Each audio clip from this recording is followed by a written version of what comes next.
पुण्यात्माओं, समझदार को संकेत काफी होता है।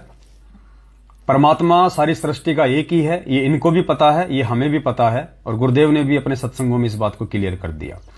अब रक्षा परमात्मा ने क्या बताया कि किनकी होगी? उनकी होगी जो मांसाहार से दूर होंगे, जो शराब से दूर होंगे, जो चोरी से दूर होंगे, जो बुरी दृष्टि से दूर होंगे, जो परमात्मा के सत मंत्रों का जाप करेंगे, जो पांचों यज्ञ करेंगे, उनकी रक्षा होगी। अब ये जो भाई है, जो ये पास्टर है, जो ईसाई धर्म के अंदर उन लोगों को ये जागरूक कर रहे हैं, अब ये चाहे कितने ही अपने वीडियो बना लें, कितने ही ये लोगों को ये जागरूक करने का प्रयास करें, उन आत्माओं को केवल उसी आधार से लाभ मिलेगा, सुरक्षा मिलेगी जो उन आत्माओं का संस्कार है। क्योंकि जो व्यक्ति परमपिता परमेश्वर सतगुरु रामपाल जी भगवान अर्थात उस एक कबीर परमेश्वर की शरण में जब तक नहीं आ जाता है, तब तक उसको अपना संस्कार मिलता है। गुरुदेव भगवान की तरफ से कोई लाभ नहीं मिल सकता, कोई संकट में उसके प्रारब्ध में कोई बदलाव नहीं होता। तो ये चाहे वीडियो बनाए या ना बनाए, ये चाहे लोगों को समझाए या ना समझाए, परमेश्वर इनके लोगों की रक्षा नहीं कर सकता, ना इसकी रक्षा कर सकता। यदि इसका कोई माड़ा संस्कार आ गया तो इसको भी दुनिया से जाना पड़ेगा। क्योंकि ये जिसको शिक्षा दे रहा है उनमें से पता नहीं लोग शराब भी पीते हैं, क्योंकि ये तो बिना सतगुरु शरण में आए, बिना उसकी विशेष पावर के ये चीजें नहीं छूटती। ये लोग तो शादी में भी जाते हैं, ये लोग तो डांस भी करते हैं डीजे पे। ये और जो ईसाई समुदाय है 90% वो जो है मतलब मांस मच्छी खाता है। खुद इनका जो ईसा मसीह था, खुद वो मांस मच्छी खाया करता था, अपने अनुयायियों को वो मांस मच्छी खिलाया करता था।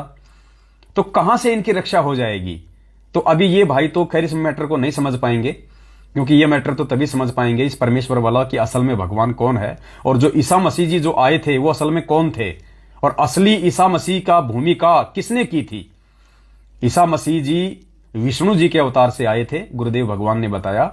ये विष्णु अवतार थे, जैसे रामचंद्र जी, जैसे श्री कृष्ण जी, और जैसे ये ईसा मसीह। तो इसमें ईसा मसीह में और रामचंद्र जी में और श्री कृष्ण जी में रत्ती भर भी अंतर नहीं है। ये तीनों उसी के अवतार थे और उसी के अनुसार इन्होंने अपना सारा काम किया। ये काल के पुत्र थे सब।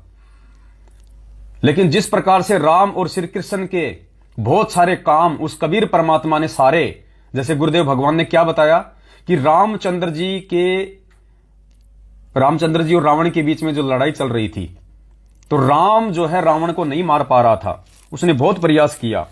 उसको विभीषण ने भी बता दिया था कि भैया इसके नाभि में अमृत कुंड है, वहां पे मार तीर, तब मरेगा ये। उसके बाद भी दशरथ पुत्र रामचंद्र जी जो कि त्रेता युग में आए थे, उनसे रावण का वध नहीं हुआ।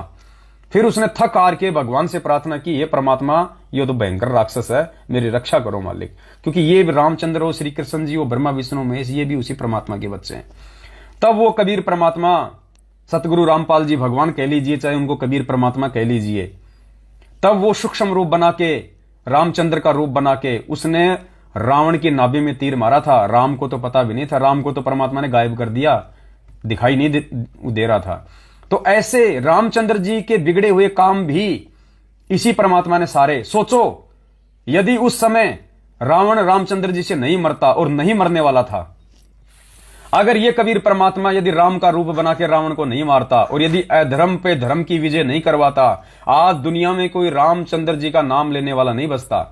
और परमात्मा यही चाहते हैं कि वो ठीक का समय आने तक, वो बिचली पीढ़ी का समय आने तक, इन आत्माओं को पार करने का जो समय आएगा, उस समय तक किसी भी प्रकार से, चाहिए राम को भगवान माने, चाहे कृष्ण को भगवान माने, चाहिए किसी देवी देवताओं के पीछे लगे रहे, ये भक्ति में लगे रहे, इनकी आस्था भगवान से लगी रहे, फिर मैं जाके इनको संभाल लूंगा। तो ईसा मसीह का मैटर आपको समझाएंगे, उससे पहले थोड़ा सा ये समझो पहले कि किस प्रकार रामचंद्र जी के बिगड़े हुए काम भी और रामचंद्र जी की महिमा बनाए रखने के लिए भी और इस भक्ति को जीवित रखने के लिए कैसे वो कबीर परमात्मा रामचंद्र का रूप बना के रावण का वध करता है।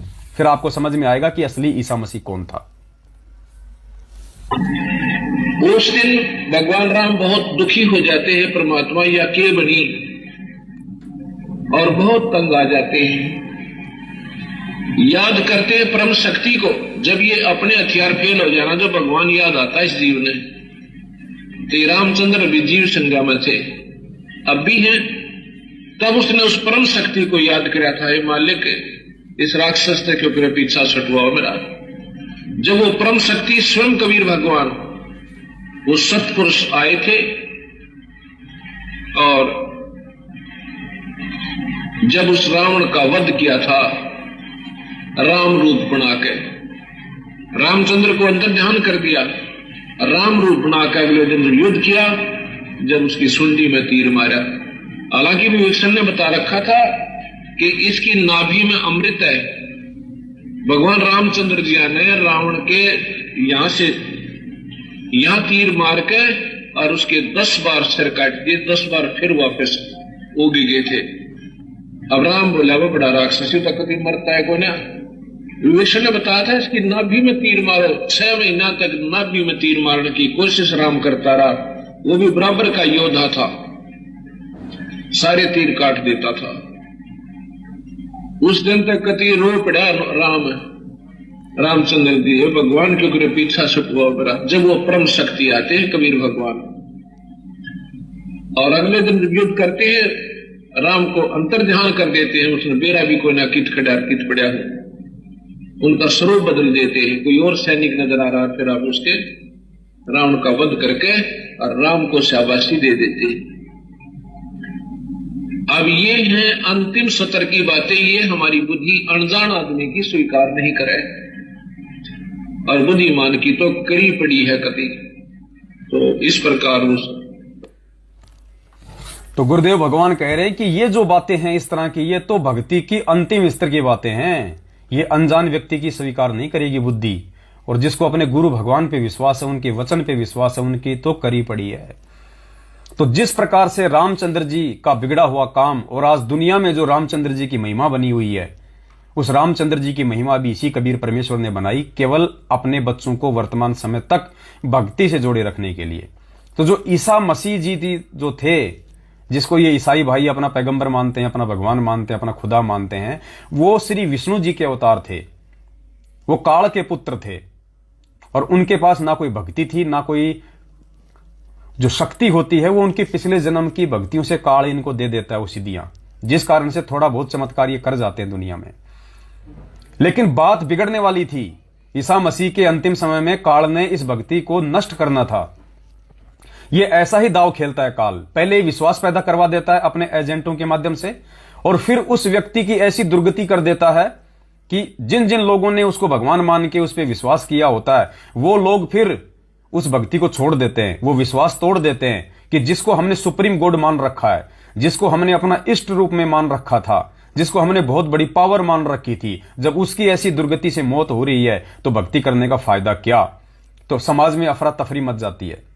इसलिए ईसा मसीह जी को जो क्रूस पे लटकाया गया था, उनके शरीर को कीलों से छेद दिया गया था, लहूलुहान कर दिया गया था, ऐसी दुर्गति से अकाल मौत तो पुण्यात्माओं आम व्यक्ति की भी नहीं होती है।